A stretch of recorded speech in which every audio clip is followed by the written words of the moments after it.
Olá, queridos, tudo bem com vocês? Vamos dar sequência à nossa abordagem a respeito da salvação relacionada com a mensagem do Evangelho. Nós falamos que a salvação ela é a libertação do homem das consequências da queda e do pecado. É interessante falar isso, né? É um dos assuntos mais importantes da Bíblia e, ao mesmo tempo, é um dos assuntos mais ignorados da Bíblia, né? Uma abordagem completa, uma abordagem que pode realmente trazer entendimento para nós, vai estar lá no capítulo 5, a partir do versículo 12. Mas deixa eu tentar trabalhar contigo um pouco agora, tá bom? Isso vai ficar para depois, uma sequência lá distante, né? Mas vamos aqui tentar entender isso, tá bom? Então, olha só, o que significa salvação? Eu já disse que a salvação é a libertação do homem das consequências da queda e do pecado, né? Mas o que significa salvação? Em primeiro lugar, a salvação, ela significa que o homem ele é libertado do pecado, tá bom? Quando a gente pensa na salvação, nessa libertação do pecado, existe aquilo que a gente chama de... É uma espécie de tríplice libertação do jugo do pecado. Vou tentar explicar, tá bom? De forma assim, bem, talvez um pouco mais devagar, para que a gente entenda. Quando eu penso em salvação do jugo do pecado, eu tenho três coisas em mente, ou deveria ter três coisas em mente para considerar bastante. Primeiro, né, e acima de tudo, eu deveria pensar na salvação como uma libertação da culpa do pecado. Tá? Essa é a primeira abordagem que eu faço, na verdade. Porque cada um de nós, e eu estou falando de uma perspectiva totalmente bíblica, repito, isso não é opinião minha, não é um conceito meu, não foi eu que criei isso aqui, mas quando a gente vai para a Bíblia, querido, cada um de nós já nasce num estado de culpa, entendeu?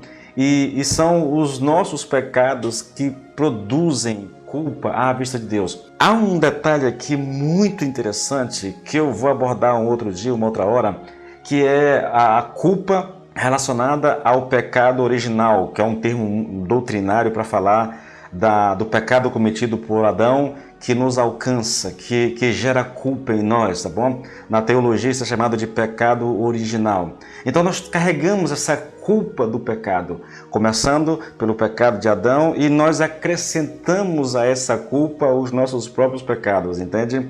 Então o Paulo vai tratar, querido, aqui, ou ele vai, na verdade, provar aqui esse estado de culpa do homem diante de Deus a partir do versículo 18. Nós lemos o 16, tá bom? A partir do versículo 18 do capítulo 1 até praticamente o final do capítulo 3, Paulo vai estabelecer aquilo que é o seu principal ensino a respeito da mensagem do Evangelho, que é o fato de que cada um de nós somos culpados diante de Deus e nós precisamos de um Salvador. Essa é uma abordagem extremamente fascinante e, ao mesmo tempo, assustadora. Mas Paulo vai mostrar isso para nós, tá bom? Que o homem está debaixo da ira de Deus, que o homem é culpado diante de Deus, que ele precisa de um Salvador, porque ele não pode se salvar de forma alguma. Então, o que ele diz, na verdade, é que todos nós estamos condenados debaixo da lei de Deus. Nós somos pecadores culpados, querido. Nós somos pecadores. E porque somos pecadores culpados, nós estamos debaixo da ira de Deus, debaixo da condenação da lei de Deus. E é preciso que alguma coisa seja feita para me tirar dessa situação. Olha, eu sou evangélico, sou um pastor. Eu sirvo a Deus há mais de 25 anos. Eu já não sei mais nem precisar quantos anos são que eu sirvo a Deus. Mas uma das coisas que mais me causa estranheza entre nós evangélicos, né? Mas principalmente estranheza da parte daqueles que ensinam a Bíblia, que pregam as Escrituras, é o fato de omitirmos. Eu vou usar essa expressão, ela pode parecer forte e eu espero que se algum pastor me ouvir, né? Ou algum irmão com algum conhecimento, ele não se sinta ofendido, a intenção não é essa. Isso que eu vou falar aqui é apenas uma constatação feita por mim mesmo, entendeu? E alguns outros homens de Deus fazem isso também, a respeito da situação da igreja. Porque as pessoas, na intenção de alcançar outros com a mensagem do Evangelho, eles proclamam apenas um Deus de amor. E a mensagem é muito comum, provavelmente você já ouviu isso. Olha, Deus te ama e Ele tem um plano maravilhoso para a sua vida. Isso é verdade? Até certo ponto é verdade. Agora, é essa ou só essa a mensagem do Evangelho? Não. E é aí onde nós cometemos o nosso maior erro como pregadores. É acreditar que falar apenas do amor de Deus às pessoas trarão ela para perto de Deus. Sinceramente, eu tenho todos os motivos para acreditar que não seja verdade. Porque, veja, Paulo escreveu uma carta. Essa carta de Paulo aos Romanos é uma carta que ele escreveu para uma igreja que não foi ele que fundou, não foi ele que começou essa obra. Ele está escrevendo essa carta para essa igreja porque ele quer ir para a Espanha, e a igreja mais próxima, né, é a igreja na Itália. Então ele está escrevendo uma carta, se apresentando e apresentando à igreja a sua mensagem, aquilo que ele prega, para que a igreja conheça, na verdade. Então ele escreveu, a mensagem de Paulo é uma mensagem evangelística, puramente evangelística, uma mensagem que diz que o homem precisa de Deus. Então ele escreveu uma carta para falar da justiça de Deus, ou da justificação pela fé, que é a doutrina central das Escrituras Sagradas, o fato do homem ser justificado pela fé em Cristo, não por meio de obras pessoais, né? Esforço pessoal próprio. Ele escreve uma carta. Essa carta é um tratado a respeito da doutrina da salvação, da justificação pela fé. E ele escreve essa carta. No versículo 16 e 17, eu li com vocês aqui, já em outros vídeos, ele apresenta a mensagem, né? O justo viverá pela fé. Só que antes de ele abordar o tema da justificação pela fé, ele vai mostrar por que o homem precisa ser justificado pela fé. Ou seja, por que o homem precisa ser salvo por Cristo e ele não pode se salvar. É basicamente isso. E por quê? Aí ele vai dizer, porque o homem está debaixo da ira de Deus. Do capítulo 1, versículo 18, até o 3,19 é Paulo colocando judeus e gentios, ou seja, toda a humanidade, debaixo da ira de Deus. É por isso que eu acredito que essa mensagem a respeito do amor de Deus não é que ela esteja errada, o problema não é esse.